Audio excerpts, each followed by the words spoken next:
Nizampur copper cable चोरी प्रकरणी 2 आरोपींना रायपूर बारी परिसरातून 1,52,300 रुपयांचा मुद्देमाल जप्त। निजामपूर तालुक्यातील लान्को सोलर कंपनीतून कॉपर केबल चोरी प्रकरणी 2 आरोपींना स्थानिक गुन्हे शाखेच्या पथकाने रायपूर बारी परिसरातून मुद्देमालासह ताब्यात घेतले आहे। या प्रकरणी निजामपूर पोलीस ठाण्यात गुन्हा दाखल करण्यात आला आहे। आरोपींकडून 1,52,300 रुपये किमतीची चोरी केलेली कॉपर केबल जप्त करण्यात आली आहे। गेल्या एप्रिल महिन्यात लान्को सोलर कंपनीच्या कंपाऊंडमधून मोठ्या प्रमाणात कॉपर केबल चोरीला गेल्याची तक्रार दाखल झाली होती। या प्रकरणाचा तपास स्थानिक गुन्हे शाखेच्या पथकाने हाती घेतला होता।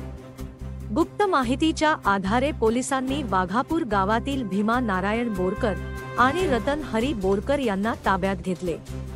या दोघांनीही गुन्हा कबूल करून आपल्या 4 साथीदारांची नावे देखील सांगितली। पोलिसांनी या आरोपींच्या माहितीवरून उर्वरित 4ही आरोपींचा शोध सुरू केला आहे। या प्रकरणी 6 आरोपींविरोधात गुन्हा दाखल करण्यात आला आहे। या 6ही आरोपींनी मिळून लान्को कंपनीसह शिवाजीनगर शिवारातील आणखी एका सोलर ऊर्जा कंपनीमधून कॉपर केबल चोरल्याची कबुली दिली आहे। पोलिसांनी या प्रकरणी 2 गुन्हे दाखल करून पुढील तपास सुरू केला आहे।